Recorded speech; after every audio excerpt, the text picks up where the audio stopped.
High বন্ধুরা, আশা করি সমস্ত বন্ধুরা অনেক অনেক ভালো আছেন। আমার নিউ ব্লগে সবাইকে স্বাগত। এত গরমে কেমন আছেন কিন্তু কমেন্টে জানাবেন। তবে এই গরমে লাইট খাবার খাওয়াটা সবার জন্য শরীরের উপকার। তাই আগামীকাল রাতে বানিয়েছিলাম পাঁচমিশালি কড়াই দিয়ে তড়কা আর রুটি। আর এই কড়াইগুলো আমি অনলাইন থেকে নিয়েছি।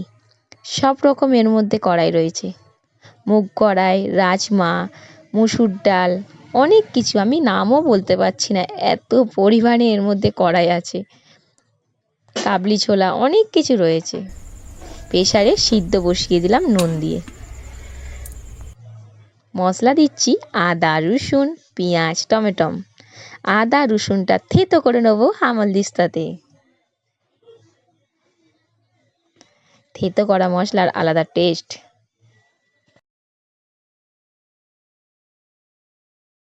তেল দিয়ে দিলাম কড়াতে, তারপরে দিয়ে দেবো সাদা জিরে, শুকনো লঙ্কা ফোড়ন।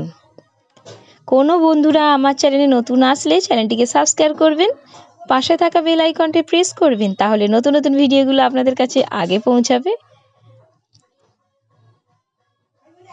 প্রত্যেকে কিন্তু এই তরকাটা ট্রাই করবেন, অসাধারণ লাগে খেতে। পেঁয়াজটা ভেজে নেব।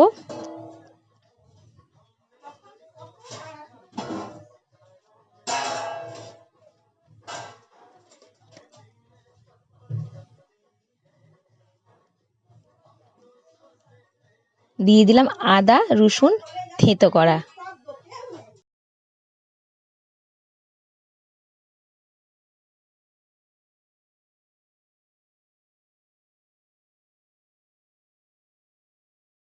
দিয়ে দিচ্ছি টমেটো কোচানো।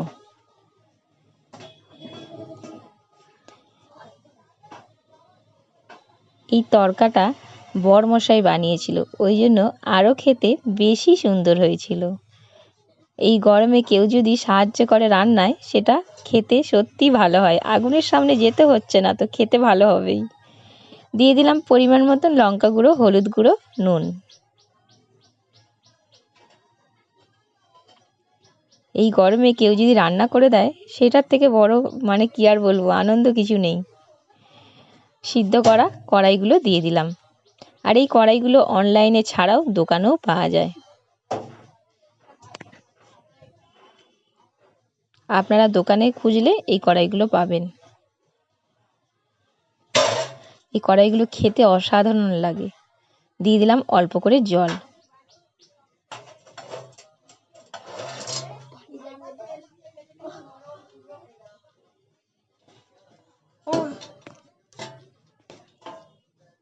দিয়ে দিচ্ছি বাতাসা। দুটো বাতাসা গুঁড়ো করে নিয়েছিলাম, দিয়ে দিলাম। বাড়িতে চিনি ছিল না, বাতাসা ছিল, দিয়ে দিলাম। আর বাতাসা স্বাস্থ্যের জন্য ভালো, যেহেতু গুড়ের, চিনির থেকে ভালো। 1 চামচ গরম মশলা দিয়ে দিলাম। কি দারুণ হয়েছে রেসিপিটা, অসাধারণ খেতে, দুর্দান্ত লেগেছে। আমি খেতে থাকি, আর আপনারা চ্যানেলটিকে সাবস্ক্রাইব করে থাকুন। ভিডিওটা ভালো লেগে থাকলে শেয়ার করবেন সবার সঙ্গে। বাই।